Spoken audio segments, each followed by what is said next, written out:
আসসালামু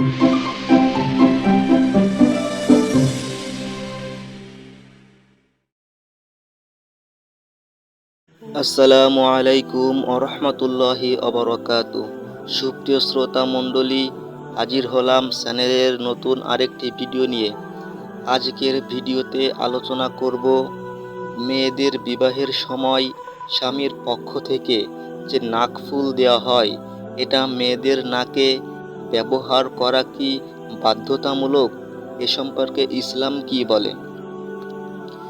সুপ্রিয় শ্রোতা মণ্ডলী, গুরুত্বপূর্ণ এই বিষয়টি সম্পর্কে জানতে হলে অবশ্যই সম্পূর্ণ ভিডিওটি ধৈর্য সহকারে দেখার অনুরোধ থাকবে।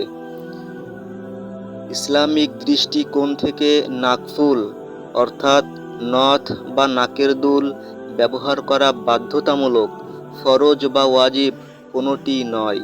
এটি একটি সাংস্কৃতিক বা ঐতিহ্যগত প্রথা, যা মূলত উপমহাদেশীয় অর্থাৎ বাংলাদেশ, ভারত, পাকিস্তান ইত্যাদি অঞ্চলে বেশি প্রচলিত। বিবাহ উপলক্ষে মেয়েদেরকে যে নাকফুল দেওয়া হয়, এটা যদি দেনমোহরের অংশ হিসাবে দেওয়া হয়, তবে পরবর্তীতে এটিতে স্বামীর কোনো অধিকার থাকে না। এটি মেয়ের নাকে ব্যবহার করবে কিনা সেটা সম্পূর্ণ মেয়ের উপর নির্ভর করে।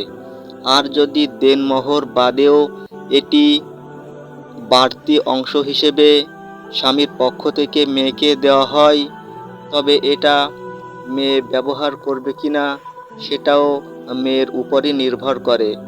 অর্থাৎ শরিয়ত অনুযায়ী কোনো নারী যদি নাকফুল পরে, তবে তা সৌন্দর্য প্রকাশের একটি মাধ্যম হিসেবে গণ্য হয় এবং তা স্বামীর জন্য সৌন্দর্য দেখানোর উদ্দেশ্য হলে তা অবশ্যই বৈধ।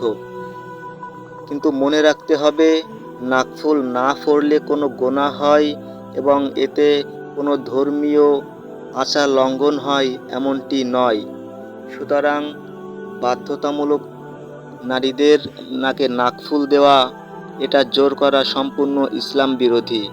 আল্লাহ আমাদের সবাইকে সঠিকটা বোঝার তৌফিক দান করুন, আমিন।